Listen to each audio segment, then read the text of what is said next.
Muy buenas tardes a todos. Le damos la afectuosa bienvenida para esta reunión que será la predicación del Evangelio. Y lo haremos en dos partes. Para comenzar, para esta primera parte, les invito a abrir la Biblia en el Evangelio de Juan, capítulo 20.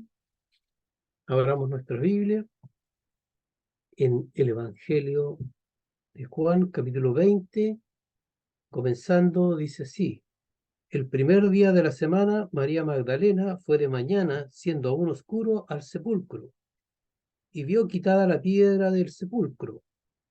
Entonces corrió y fue a Simón Pedro y al otro discípulo, aquel al que amaba Jesús, y les dijo: se han llevado del sepulcro al Señor, y no sabemos dónde le han puesto. Y salieron Pedro y el otro discípulo y fueron al sepulcro. Corrían los dos juntos, pero el otro discípulo, corrió más aprisa que Pedro y llegó primero al sepulcro. Y bajándose a mirar, vio los lienzos puestos allí, pero no entró. Luego llegó Simón Pedro tras él y entró en el sepulcro y vio los lienzos puestos allí y el sudario que había estado sobre la cabeza de Jesús, no puesto con los lienzos, sino enrollado en un lugar aparte. Entonces entró también el otro discípulo, el que había venido primero al sepulcro, y vio y creyó, porque aún no habían entendido la escritura, que era necesario que él resucitase de los muertos. Y volvieron los discípulos a los suyos. Después, sigamos en el versículo 19. Cuando llegó la noche de aquel mismo día, el primero de la semana, estando las puertas cerradas en el lugar donde los discípulos estaban reunidos por miedo de los judíos, vino Jesús y puesto en medio les dijo: paz a vosotros. Y cuando los hubo dicho esto, les mostró las manos y el costado. Y los discípulos se regocijaron viendo al Señor. Entonces Jesús les dijo otra vez: paz a vosotros. Como me envió el Padre, así también yo os envío. Y habiendo dicho esto, sopló y les dijo: recibid el Espíritu Santo. A quienes remitiereis los pecados, les son remitidos, y a quienes se los retuviereis, les son retenidos. Hemos leído la porción de la Escritura que nos habla del acto sobrenatural, glorioso, de la resurrección de Jesús, nuestro Salvador.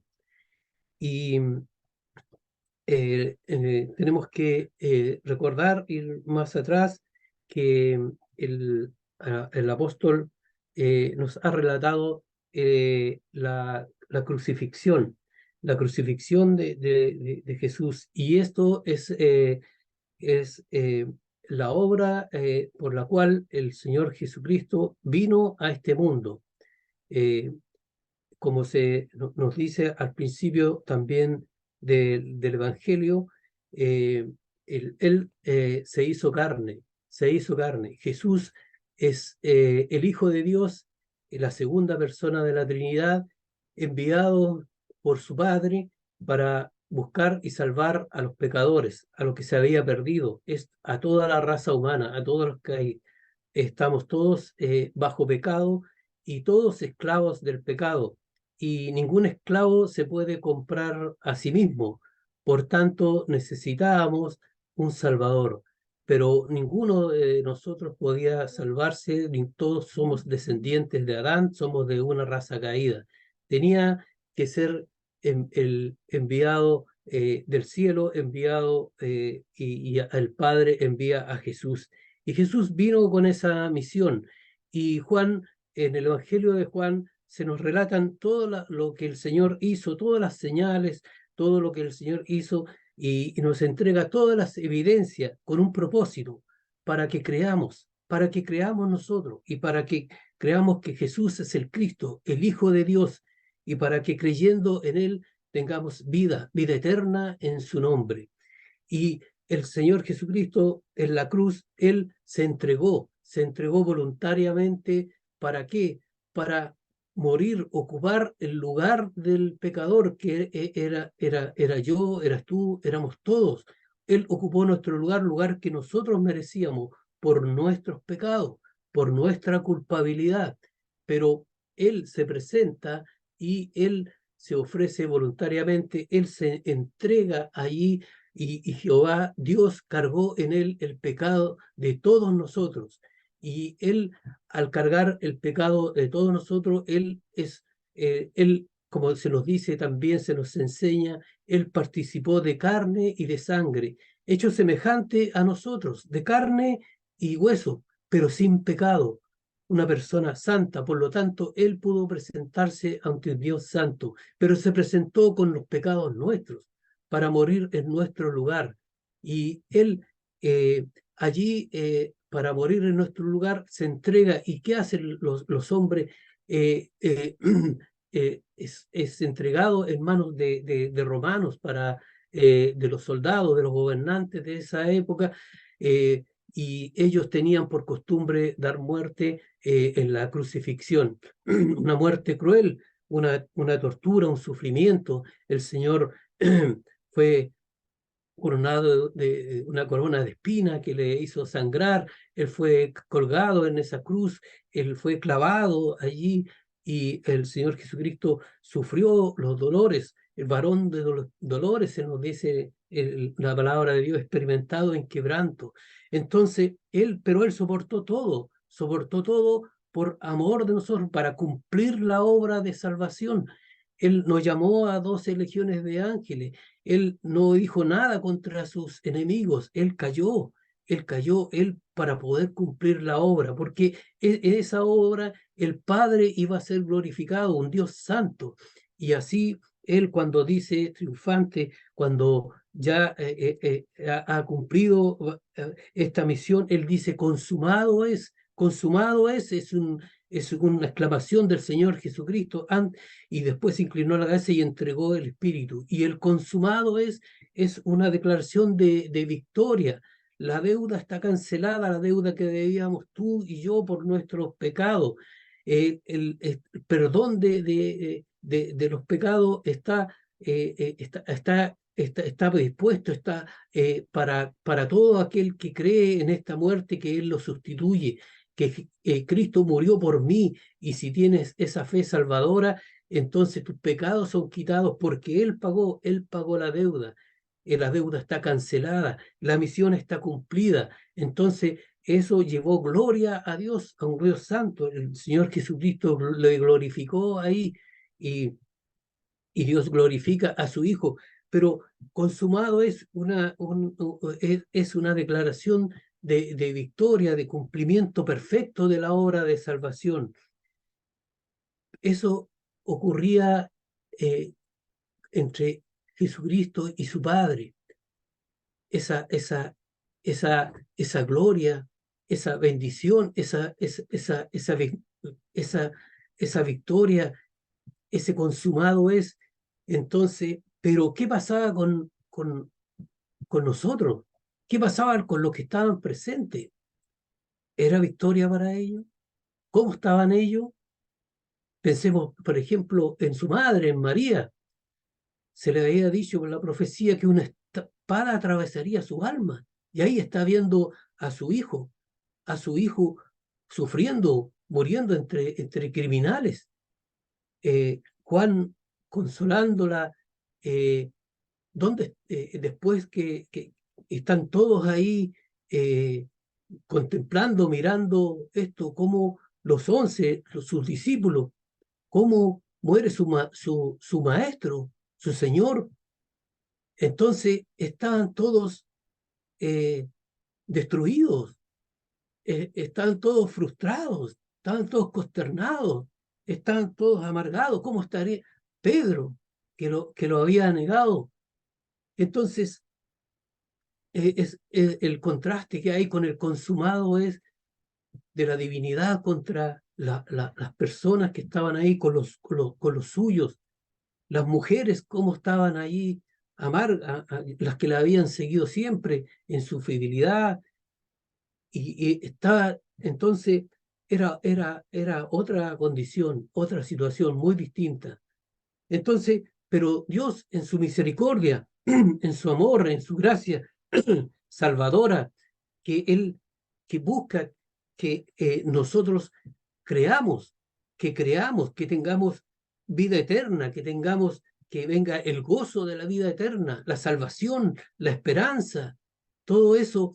Entonces, ¿cómo lo hace el Señor Jesús? Sigue trabajando, sigue trabajando. Dios sigue trabajando el Señor Jesús para poder atraernos en esas cuerdas de amor, para que lleguemos a creer y creer con esa fe salvadora que no solamente es, eh, es vida eterna, es vida eterna, sino que también es una vida transformada en el presente, que no solamente una vida eterna para el futuro, que no solamente los pecados sean perdonados, sino que en el presente tengamos una esperanza viva, una vida transformada. Entonces acá las vidas de ellos no estaban transformadas, no estaba esa fe salvadora, al contrario. Entonces se acercaba el día de reposo y todos tenían que estar en sus casas, así que apresuradamente, después que el Señor Jesucristo eh, muere allí en la cruz, entonces viene José de Arimatea, ¿cierto? Y pide el cuerpo del Señor Jesús para ser sepultado. Y ahí tenemos una persona piadosa, una persona que se dice que era un seguidor, un discípulo secreto del Señor Jesús, y también acompañado de Nicodemo, que Nicodemo lleva un compuesto de mirra y de aloes, que era necesario para el ungimiento del cuerpo del Señor Jesús. Entonces, Nicodemo, que también era una alta autoridad religiosa, pero también que él tenía aprecio por el Señor Jesús, pero son personas que de su iniciativa, de su amor, de su aprecio con el Señor Jesús, hacen esta obra. Y así que apuradamente le llevan allí al huerto, le llevan allí a donde estaba el lugar de la sepultura, estaba la tumba allí, y allí depositan el cuerpo y lo envolvieron en lienzos, y también le pusieron un sudario en la cabeza. Y rápidamente se retiran, ¿cierto? Porque estaba por iniciarse el día de reposo y debían estar todos en sus casas. Entonces lo que hemos comenzado a leer dice que en el primer día de la semana María Magdalena fue de mañana, siendo aún oscuro, al sepulcro, y vio que la piedra con que había sido sellado el sepulcro estaba quitada, fue movida. Entonces ella iba al sepulcro acompañada de otras mujeres para completar el ungimiento del cuerpo. Ellos iban a ver el cuerpo del Señor Jesús. Entonces, y qué sorpresa cuando ven removida la piedra. Entonces lo primero que pensó ella, ¿cierto? Dijo, corrió rápidamente donde estaban Pedro y Juan, y le dijo: se han llevado del sepulcro al Señor. Ella no pensó en la resurrección, ella pensó en el cuerpo, y se lo han robado, y asustada y con temor y todo, y va donde Juan y Pedro. ¿Y qué hacen ellos ante esta noticia? Impresionante, salieron corriendo. Entonces se dice que Juan llegó primero, ¿cierto? Pero no entró Pedro, y Pedro vio los lienzos, vio el sudario, pero no estaba el cuerpo, no estaba el cuerpo. Y después entró Juan, y Juan vio y allí, ¿cierto? Entendió, se dio cuenta que el cuerpo había resucitado, que no estaba. Pero, sin embargo, ellos dice que no entendieron la escritura, porque de hecho ellos se fueron rápidamente a refugiarse. Estaban refugiados todos en una casa allí por miedo de los judíos, se nos dice.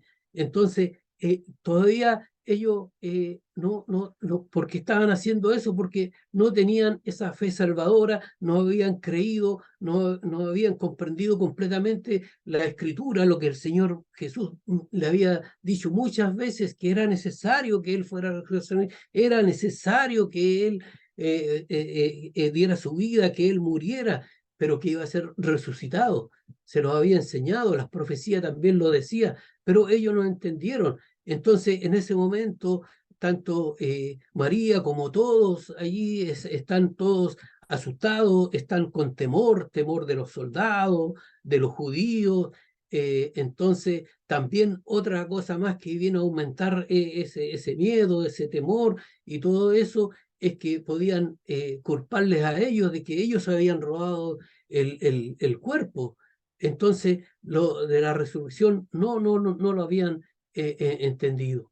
Entonces, pero aquí vamos a seguir viendo cómo nuestro Señor Jesucristo, en su amor, en su misericordia, en su paciencia, busca, nos atrae en sus cuerdas de amor y nos va presentando una y otra evidencia y otra evidencia para que con un propósito, que nuestras vidas sean transformadas, que tengamos esa fe salvadora, que creamos completamente, plenamente, entonces en Él. Y entonces, mientras esto, Juan y Pedro se fueron a refugiar, María vuelve de nuevo al sepulcro. María en el versículo 11 en adelante. Y María de nuevo, pero ahora estaba llorando junto al sepulcro y mientras se estaba llorando se inclinó para ver y vio dos ángeles, uno puesto a la cabecera y uno puesto a los pies donde había estado el cuerpo del Señor Jesucristo. Y los ángeles le preguntan, ¿por qué lloras?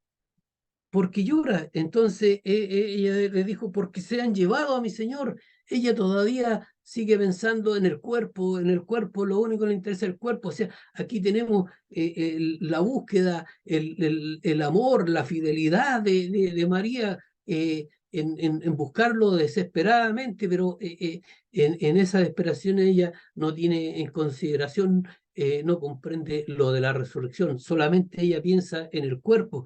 Incluso dice, pues se han llevado, ¿por qué llora? Le pregunta, porque se han llevado a mi señor y no sé de dónde le han puesto. Entonces a ella, ni que se le aparezca a los ángeles, ella puede estar, cambiar su comportamiento, su condición, porque está tan apesadumbrada ahí y dice, y después, de alguna manera,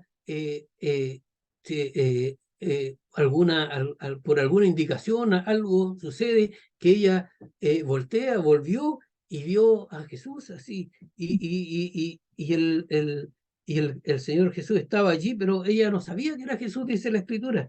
Y entonces Jesús le pregunta, le dice, mujer, ¿por qué llora? De nuevo, ¿por qué llora?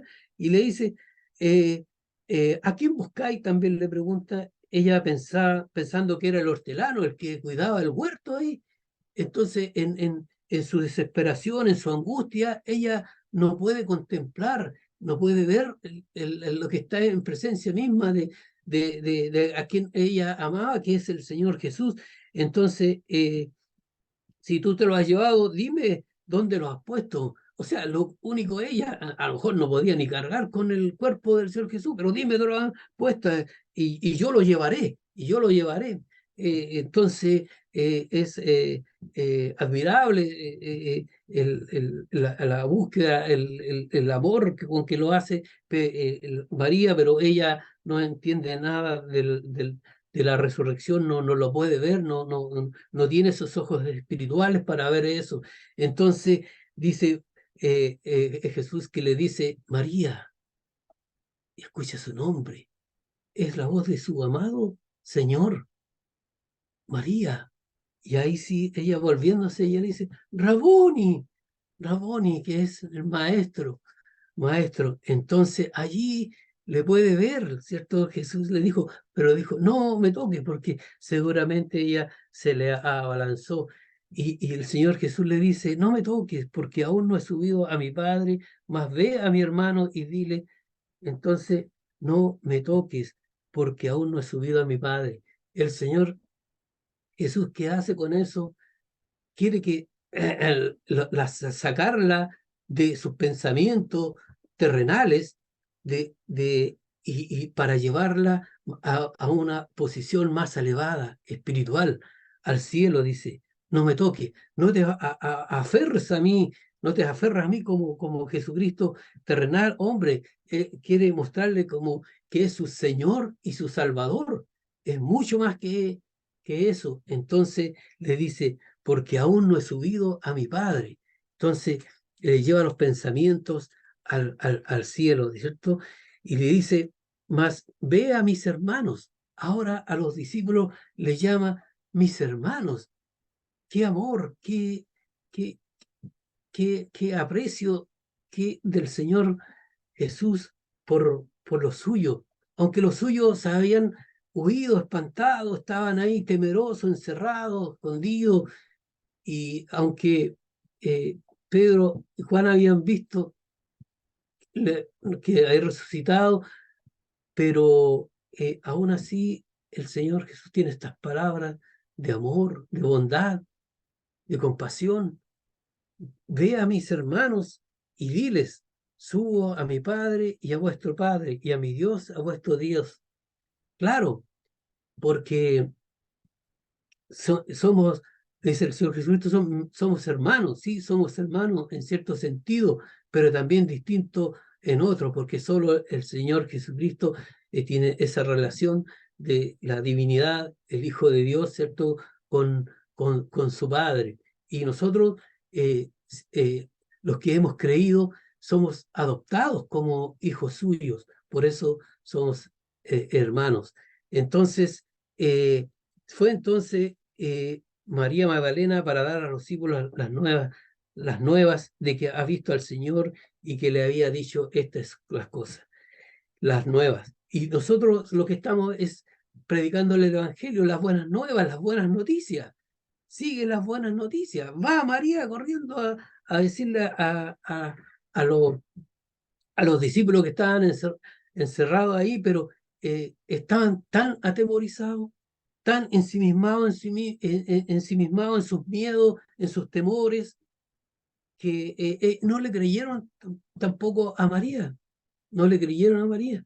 Así que sigue el Señor con su amor, con su paciencia, con su bondad, con su búsqueda, con su compasión, y va, ¿y qué hace? Dice, cuando llegó la noche de aquel mismo día, el primero de la semana, el día de la resurrección, el domingo, estando las puertas cerradas en el lugar donde los discípulos estaban las puertas cerradas. Juan pone hincapié énfasis en ese detalle. Estaban las puertas cerradas en el lugar donde los discípulos estaban reunidos por miedo, dice, ¿ya?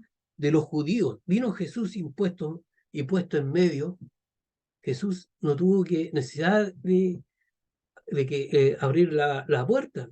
Apareció en medio de ellos y les dijo, y vino, y les dijo, paz a vosotros, paz, paz, necesitaban ellos paz, las palabras de su Señor. Y cuando le hubo dicho esto, hoy viene otra forma más de que, que, que el Señor los va buscando, les va mostrando evidencia.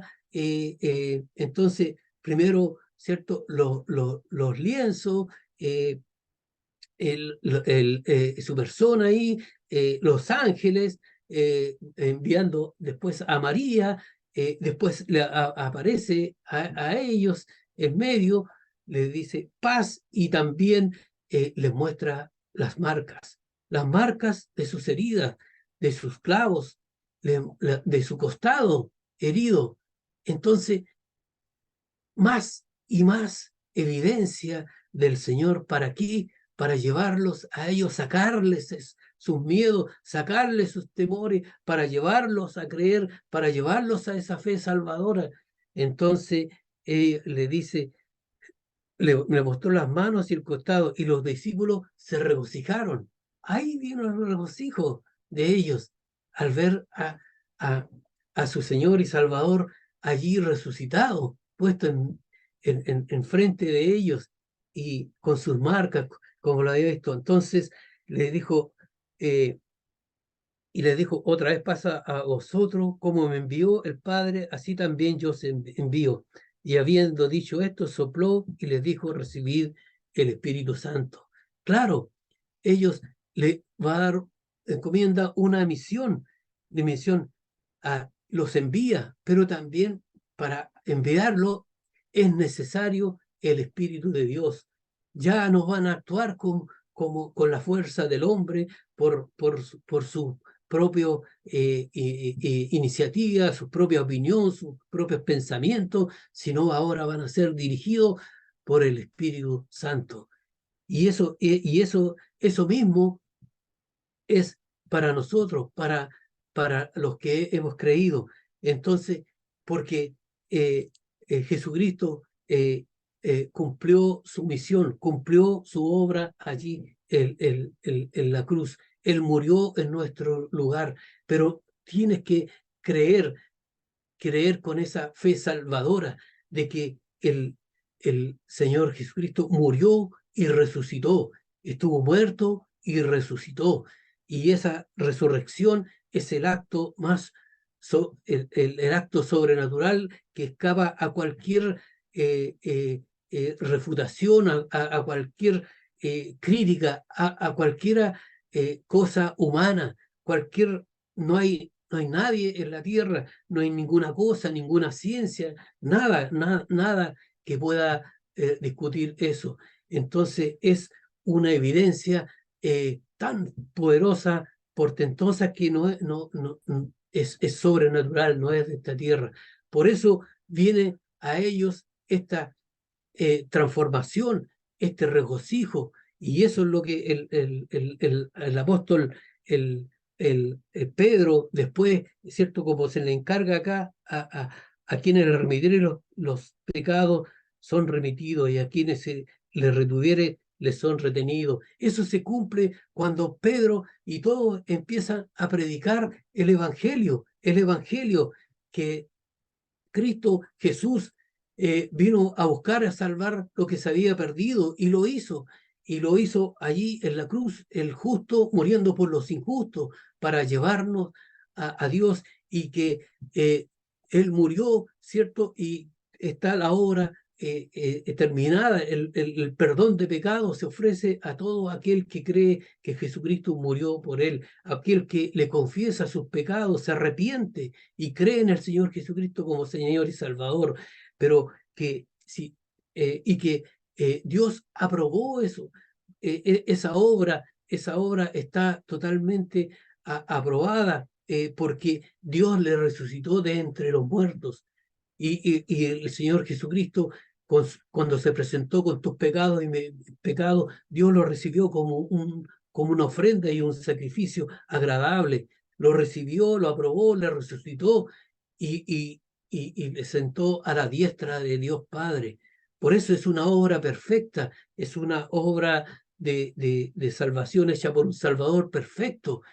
Entonces, por eso Juan presenta toda esta evidencia, todo este evangelio, y él lo dice, es presentado estas señales y muchas otras que al final son para que, con un propósito, para que tú creas, y creas que Jesús es el Cristo, el enviado de Dios, el ungido, y para que creyendo en él tengáis vida, y vida en su nombre.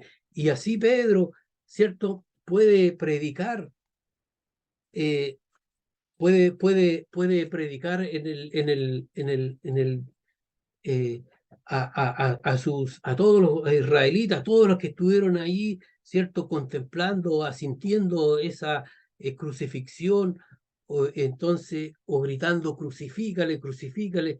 les dice a Jesús, entregado por el determinado consejo y anticipado conocimiento de Dios, era un plan de Dios esto, el determinado consejo y anticipado conocimiento de Dios, era un plan de Dios esta salvación.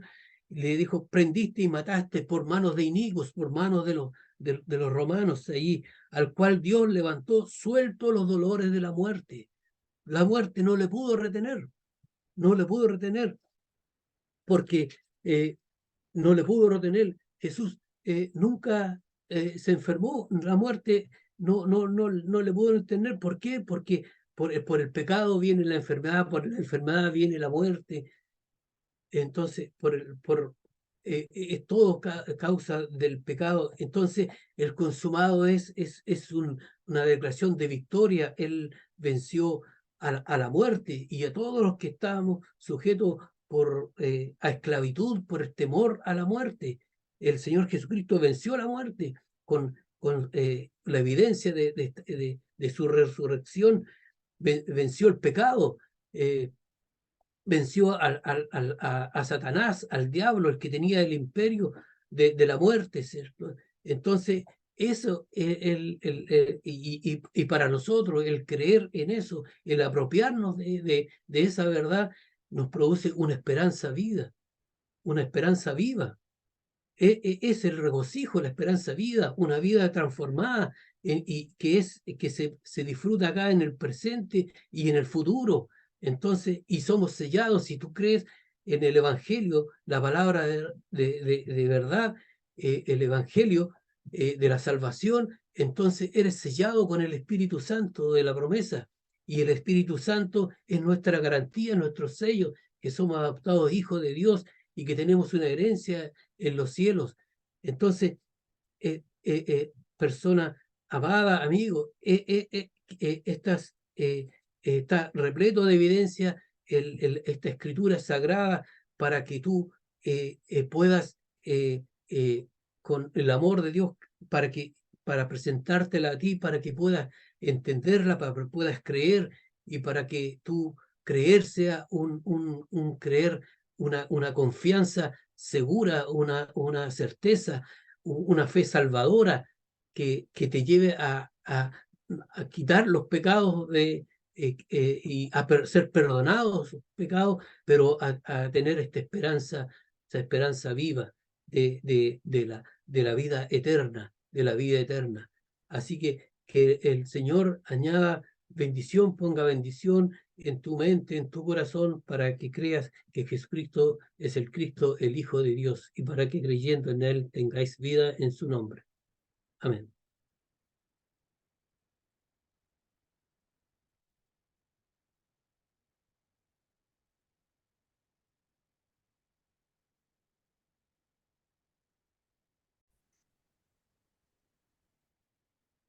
Muy bien, muy buenas tardes a todos. eh, para esta segunda parte de la predicación de la palabra del Señor, les quiero invitar a que leamos un pasaje que está, vamos a seguir ahí mismo y ahí les voy a compartir la pantalla. En Juan, el capítulo 1. ¿Se ve? ¿Sí? ¿Y el mouse también se ve? Perfecto, muchas gracias. Este es un pasaje que a mí me llama mucho la atención, me agrada mucho, eh, porque el Señor Jesucristo en este pasaje, y vamos a verlo después, eh, hace una pregunta. Y esa pregunta es tremendamente relevante, fue tremendamente relevante para las personas que la recibieron, pero también es tremendamente relevante para toda persona que la recibe. Y eso le incluye a usted. Así que quiero que me acompañen a leer este pasaje. Es un poco más extenso que lo que está en esta primera lámina. Es del versículo 29 al versículo 42 de Juan capítulo 1. Dice así la palabra del Señor. El siguiente día, otra vez estaba Juan y dos de sus discípulos. Perdón, estaba leyendo la siguiente. Dice, el siguiente día vino Juan a Jesús que venía a él y dijo, He aquí el Cordero de Dios, que quita el pecado del mundo. Este es aquel de quien yo dije, después de mí viene un varón, el cual es antes que mí, porque era primero que yo, y yo no le conocía, mas para que fuese manifestado a Israel, por esto vine yo bautizando con agua. También dio Juan testimonio diciendo, vi al Espíritu que descendía del cielo como paloma y permaneció sobre él. Y yo no le conocía, pero el que me envió a bautizar con agua, aquel me dijo, sobre quien veas descender el Espíritu que permanece sobre él, ese es el que bautiza con el Espíritu Santo. Y yo le vi y he dado testimonio de que este es el Hijo de Dios. Continuó. Ahí sí. El siguiente día otra vez estaba Juan y dos de sus discípulos, y mirando a Jesús que andaba por allí, dijo, He aquí el Cordero de Dios. Le oyeron hablar los dos discípulos y siguieron a Jesús. Versículo 38. Y volviéndose Jesús y viendo que le seguían, les dijo, ¿qué buscáis? Ellos le respondieron, Rabí, que traducido es maestro, ¿dónde moras? ¿O dónde vives? ¿Dónde te quedas? Les dijo, venid y ved. Fueron y vieron dónde moraba, y se quedaron con él aquel día, porque era como la hora décima. Andrés, hermano de Simón Pedro, era uno de los dos que habían oído a Juan y habían seguido a Jesús. Este halló primero a su hermano Simón y le dijo, hemos hallado al Mesías, que traducido es el Cristo, y le trajo a Jesús. Y mirándole Jesús dijo, tú eres Simón, hijo de Jonás, tú serás llamado Cefas, que quiere decir Pedro. Hasta ahí la palabra del Señor por ahora. Lo que yo quiero hacer en esta tarde es brevemente presentar tres puntos, tres cosas en las que voy a hacer énfasis. En primer lugar, y vuelvo a la lámina anterior, ahí está, vamos a hacer énfasis en un testimonio, en el testimonio que da Juan el Bautista acerca de el Señor Jesucristo. En segundo lugar, la pregunta del Señor Jesucristo mismo que está más adelante. Y en tercer lugar, la respuesta de los discípulos. Y todas estas cosas, estas tres cosas, pueden enseñarnos algo, pueden guiarnos, pueden guiarle a usted, para que usted haga lo mismo, para que usted piense y reflexione acerca de su propia condición espiritual. ¿Cómo está usted delante de Dios? ¿Cómo está usted delante del Señor? Primer punto, en estos versículos que están aquí, versículos 29 al 34, y se agregarán 35 y 36 también que están ahí. Juan el Bautista es el que habla. El apóstol Juan es quien escribe citando lo que diría, lo que habría dicho Juan el Bautista. Juan el Bautista es un personaje que venía antes que el Señor para preparar el camino del pueblo de Israel para que creyeran en él. Y él, al verle, va a dar un testimonio, va a declarar cosas que él está viendo y que él conoce y sabe que son propias de Cristo Jesús. Y esas cosas son las que usted tiene que saber. Muy en estricto rigor, este testimonio comienza antes que aquí en este versículo, comienza, digámoslo, en el versículo 19. Quiero hacer un énfasis en lo que Juan el Bautista dice de Jesús. Versículo 29. Él dice de Jesús que Él es el Cordero de Dios que quita el pecado del mundo. Voy a hablar más de eso a continuación. Versículo 30, Juan el Bautista dice y da el testimonio de que es eterno, que es antes incluso que Él. Él es el precursor. Cristo el Señor es eterno. Versículo 31, Juan el Bautista declara, testifica que Él debe ser manifestado a Israel. Por eso Él estaba allí, para que Él fuera dado a conocer, para que todos conocieran acerca de Jesús.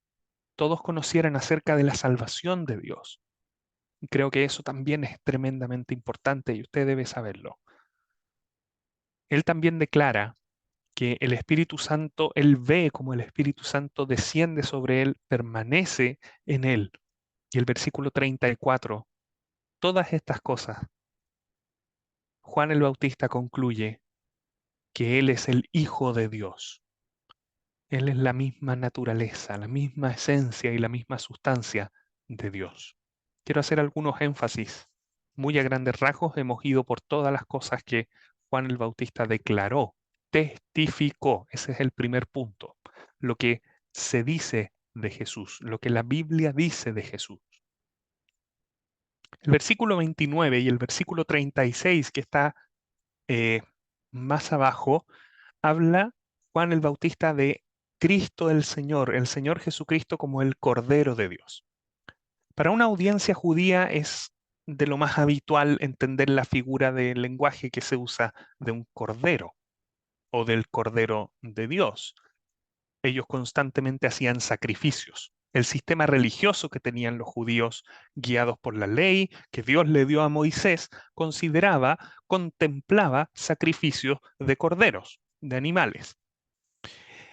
Y la idea era eh, expiar el pecado, que quien está ofreciendo el oferente, eh, su pecado fuese cargado por la ofrenda y por lo tanto hubiera salvación. Esa era muy a gigantescos rasgos la idea. No era una figura desconocida en nuestros tiempos, ya que no tenemos ese contexto de sacrificios, a veces puede ser un poco más difícil de entender. Pero cuando Juan el Bautista declara del Señor Jesucristo que es el Cordero de Dios, tiene que ver con el pecado. Y eso es exactamente lo que está en el versículo 29 allí. Voy a hablar de eso también en un minuto más. En algunos pasajes del Antiguo Testamento se habla más del Cordero, desde el principio. En Éxodo capítulo 12, por ejemplo, la Pascua, cuando Israel estaba cautivo en Egipto, Dios dice que, o por medio de Moisés, que cada familia tenía que tomar un cordero que tenía que ser inmolado y se tenía que esparcir la sangre en el marco de las puertas. Y la palabra ahí dice que fueron salvos de gran mortandad por el juicio de Dios, por la sangre de ese cordero que pusieron en las puertas. Hay otra escena en la que el patriarca Abraham va con Isaac en Génesis capítulo eh, 22, van a ofrecer un sacrificio a Dios en un monte, pero no tienen ofrenda, no tienen sacrificio. Y ahí Abraham declara, Dios se proveerá de cordero para el holocausto, hijo mío, eso le dice a su hijo.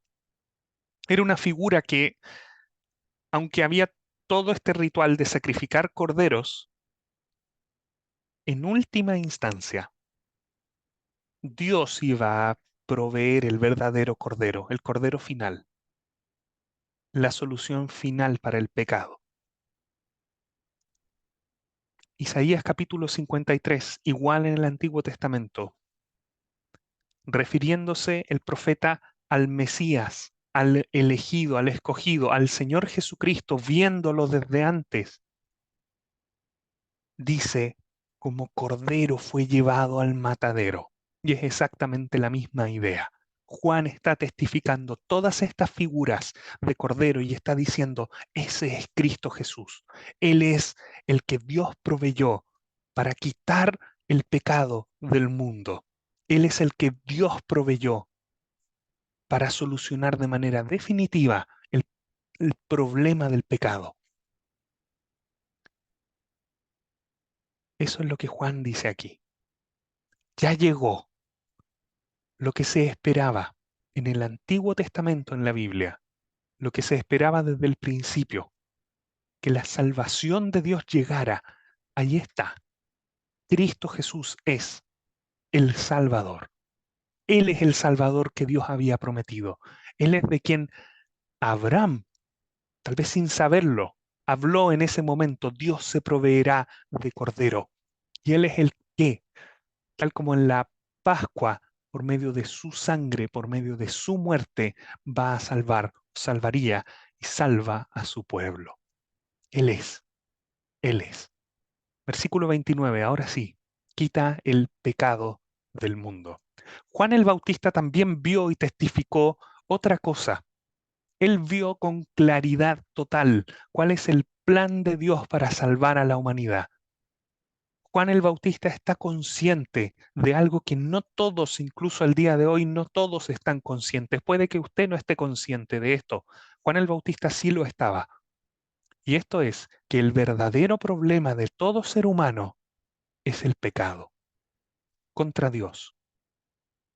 Toda persona en todo lugar, su problema no tiene tanto que ver con su cultura, con su nivel socioeconómico, con su nivel educacional, tiene que ver con algo que está en lo más profundo del corazón. Tiene que ver con la maldad, tiene que ver con el pecado, tiene que ver con la corrupción que hay delante de Dios. Tiene que ver con la caída, tiene que ver con que estamos muertos en nuestros delitos y pecados, como dice la palabra de Dios. Revelados, nos hemos rebelado en contra de Dios, por naturaleza lejos de Dios, viviendo nuestras propias vidas sin Dios y sin esperanza. ¿Sabe algo? La Biblia siempre ha declarado que el primer problema del hombre delante de Dios, espiritualmente hablando, es su pecado, es el pecado de usted. Y esto partió desde el principio. En Génesis, el primer libro de la Biblia, ya se muestra cómo el ser humano peca, hace lo malo delante de Dios, se oculta de Dios y se tuerce en sus deseos, se tuerce en sus sentimientos, comienza a evadir sus responsabilidades y trae maldición y destrucción sobre todo lo que tiene alrededor. Y esto va en una escalada de pecado desatado a continuación. Dios nos declara, nos dice, Dios nos advierte y Dios nos presenta el juicio que toda persona ha pecado contra Él.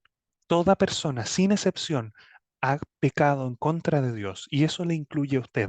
Y eso es una afrenta, una ofensa infinita, gigantesca, delante del Dios santo y todopoderoso y no va a ser pasada por alto.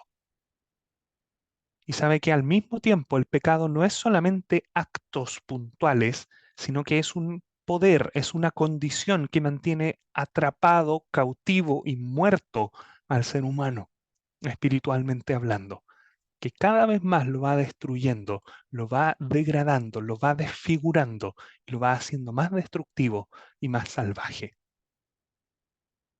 El apóstol Pablo lo pone en las siguientes palabras en su carta a los romanos: todos se desviaron, a una se hicieron inútiles, todos pecaron y están destituidos de la gloria de Dios.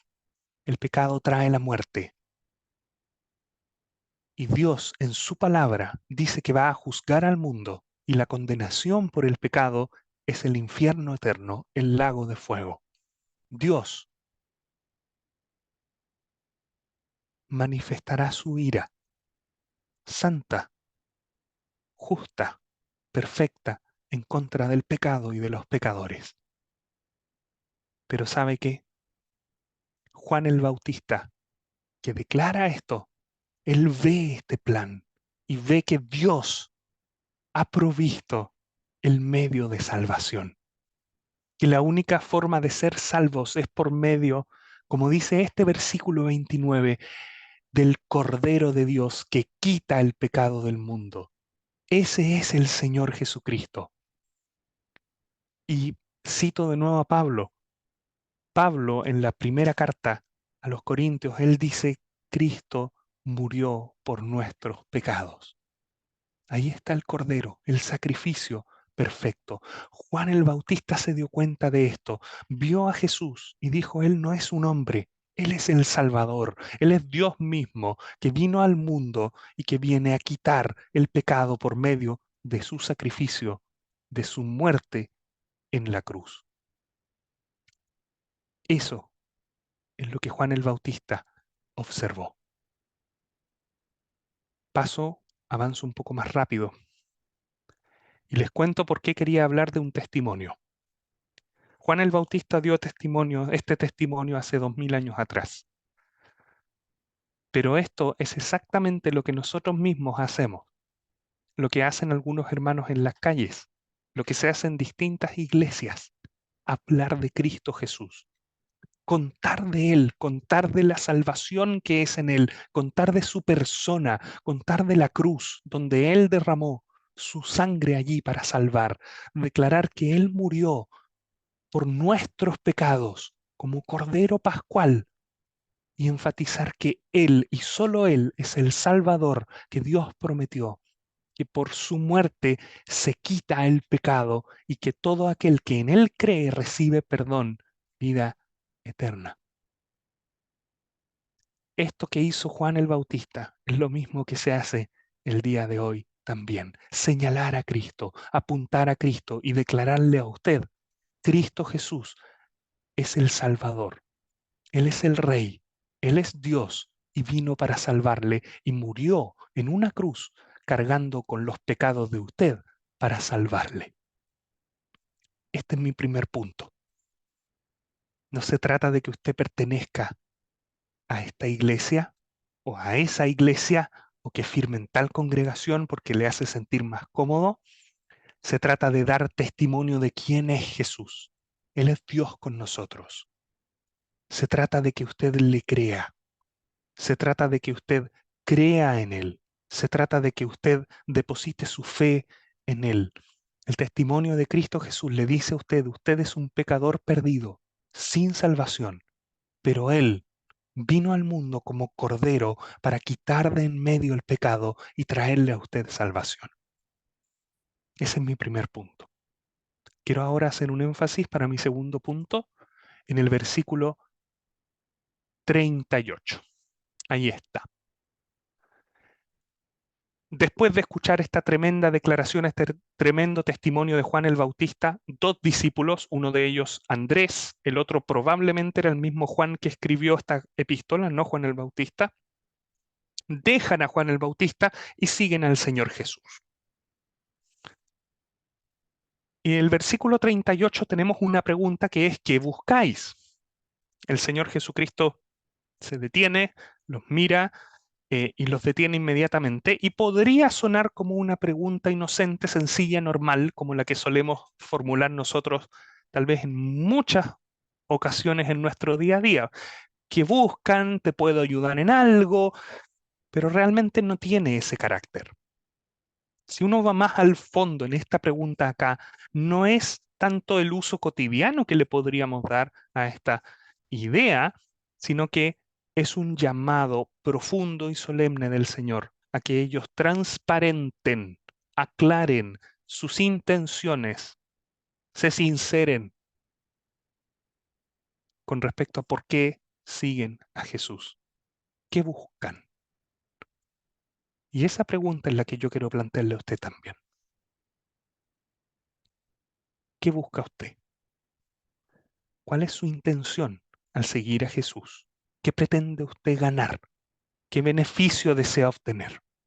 ¿Qué objetivo tiene usted al asistir a una congregación o a una reunión virtual como esta? ¿Qué está buscando? Jesús les dice, oigan, y ustedes piensen, sinceren sus motivos. ¿Qué están buscando de mí?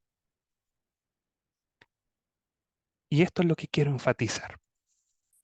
A pesar de que haya un testimonio clarísimo como el de Juan el Bautista y como los de tantos hermanos y la escritura misma que hablan del Señor Jesucristo y que testifican de quién es Él, usted no va a ser salvo solo porque alguien le contó estas cosas, solo porque alguien le testificó del Señor Jesucristo, de la salvación que es por medio de su muerte en la cruz y de su resurrección al tercer día.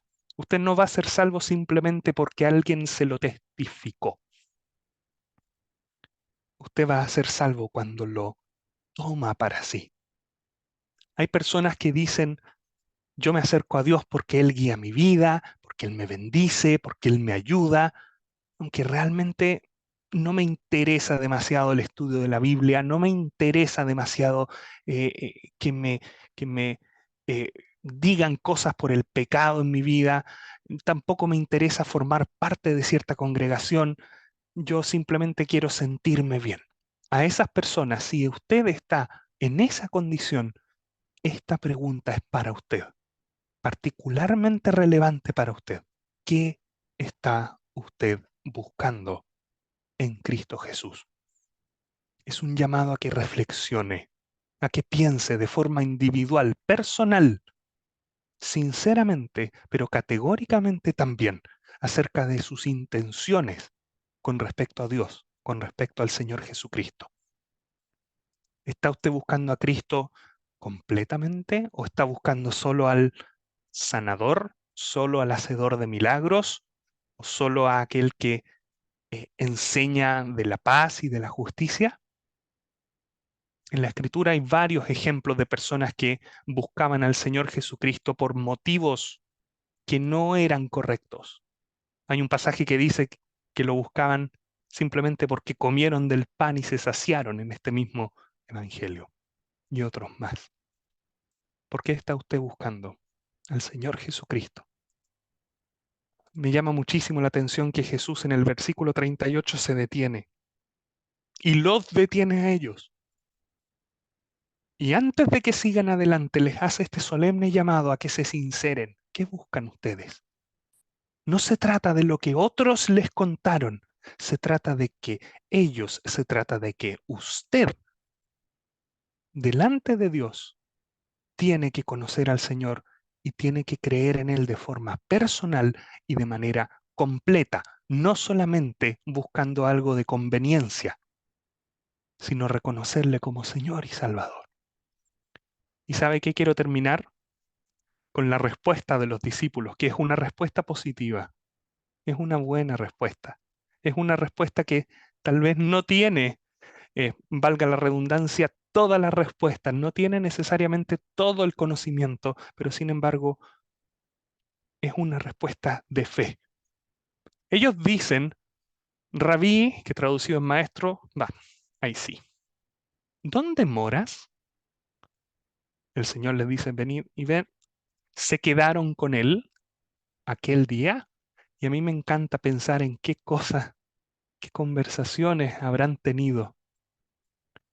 Ellos quieren pasar tiempo con él. Ellos quieren conocerle a él.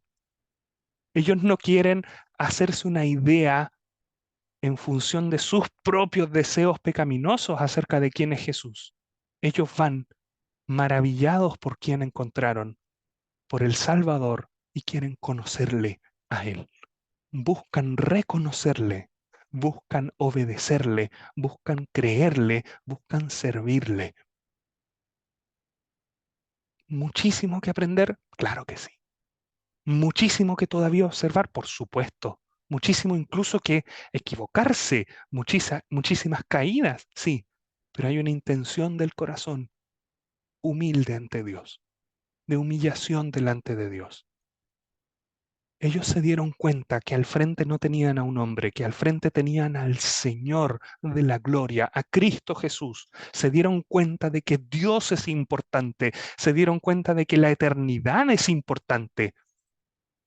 Se dieron cuenta de que el problema del pecado que ellos tienen es importante y acudieron a Cristo el Señor buscando salvación con fe. Y eso es lo que le queremos decir a usted. Haga usted hoy exactamente lo mismo. Hay un testimonio.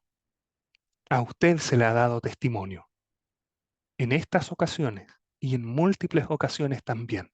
Cristo el Señor, Él es el Salvador. Él murió en una cruz para salvarle a usted de sus pecados y resucitó al tercer día. Pero eso no le convierte a usted en salvo. ¿Qué busca usted? Esa es la pregunta. Sincérese delante del Señor. Sincere sus motivaciones. Preséntelas delante del Señor y responda. Responda porque ha encontrado al Salvador del mundo. Responda con fe. Crea en Él. ¿Qué es lo que busca usted de Dios? ¿Busca el perdón? ¿Busca la eternidad? ¿Busca gloria? ¿O tal vez simplemente está buscando un beneficio inmediato? Ayuda, consejos motivacionales. Cristo Jesús vino al mundo como el Cordero de Dios que quita el pecado. Murió por usted para salvarle. Crea en Él. Búsquelo. Debe hacerlo ya, porque es infinitamente importante. Un testimonio, una pregunta que fuerza a sincerar las motivaciones del corazón, pero también una respuesta. Y esas cosas, yo y mis hermanos solo podemos controlar el testimonio, que ya se lo hemos dado. La sinceridad de corazón y la respuesta son de usted. Usted tiene que tomar la decisión delante del Señor de qué va a hacer con Cristo. Crea en Él. Que el Señor le bendiga, que el Señor bendiga su palabra. Vamos a orar para terminar ya la reunión. Nuestro Padre Celestial, te damos gracias por tu palabra, te damos gracias por el testimonio que se da en múltiples ocasiones acerca de tu Hijo, nuestro Señor. Te queremos rogar, nuestro Padre, porque la salvación te pertenece a ti, la salvación pertenece al Cordero, la salvación pertenece a Cristo Jesús. Él y solo Él hizo la obra en la cruz, por la cual nuestros pecados son perdonados y somos aceptos como hijos delante de ti. Y nuestro Padre, queremos que la salvación que sabemos que es eficaz y poderosa lo sea también hoy para alguien que escucha tu palabra. Queremos que haya gozo en los cielos por un pecador que se arrepiente. Presentamos, por lo tanto, esta reunión a ti y las distintas reuniones en toda parte donde tu palabra se explique y se enseñe de manera fiel. Bendícenos, te rogamos. Guarda a cada uno de los que están en esta sesión. Te rogamos, Padre Celestial, tu dirección. Y lo hacemos todo en el nombre precioso de tu Hijo, el Señor Jesús. Amén. Muchas gracias por su atención. Que el Señor les bendiga.